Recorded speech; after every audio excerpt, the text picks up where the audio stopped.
Mateus capítulo 12, versículos de 9 a 21. A cura do homem que tinha uma das mãos mirrada.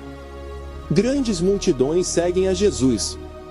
Ler Marcos capítulo 3, versículos de 1 a 6 e Lucas capítulo 6, versículos de 6 a 11.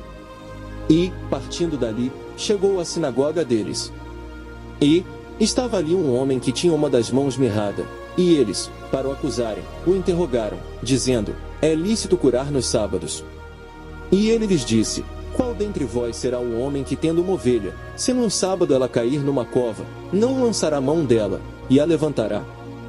Pois, quanto mais vale um homem do que uma ovelha? É, por consequência, lícito fazer bem nos sábados. Então disse aquele homem: estende a tua mão. E ele a estendeu, e ficou sã como a outra. E os fariseus, tendo saído, formaram conselho contra ele, para o matarem. Jesus, sabendo isso, retirou-se dali, e acompanharam-no grandes multidões, e ele curou a todas. E recomendava-lhes rigorosamente que o não descobrissem, para que se cumprisse o que fora dito pelo profeta Isaías, que diz: eis aqui o meu servo, que escolhi, o meu amado, em quem a minha alma se compraz. Porei sobre ele o meu espírito, e anunciará aos gentios o juízo. Não contenderá, nem clamará, nem alguém ouvirá pelas ruas a sua voz, não esmagará a cana quebrada, e não apagará o morrão que fumega, até que faça triunfar o juízo, e no seu nome os gentios esperarão. No versículo 10, de Mateus capítulo 12. Os fariseus tentaram montar uma armadilha para Jesus. Apontaram um homem com a mão mirrada e perguntaram ao mestre se era legal curar no sábado. De acordo com os fariseus, as pessoas não podiam receber ajuda neste dia, a não ser que a vida delas estivesse em perigo. Jesus havia curado muitas pessoas no sábado, nenhuma delas em situação de emergência. Se ele tivesse esperado até o dia seguinte, teria se submetido à autoridade dos fariseus e demonstrado que a interpretação deles da lei era correta. Os fariseus alegavam que, ao curar as pessoas no sábado, Jesus teria contrariado as leis divinas. Por esta razão diziam que o poder dele não vinha de Deus.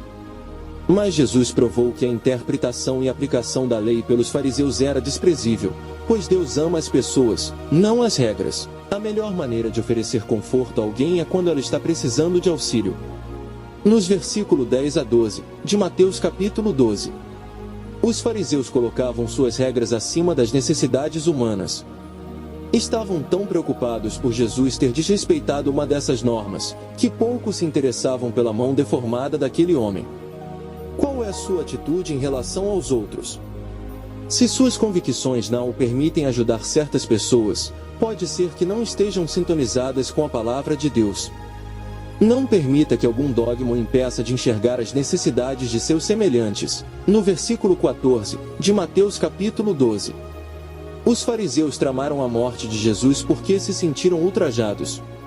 Jesus lhes havia rejeitado a autoridade. Lucas capítulo 6, versículo 11, e exposto injusto comportamento perante toda a multidão reunida na sinagoga.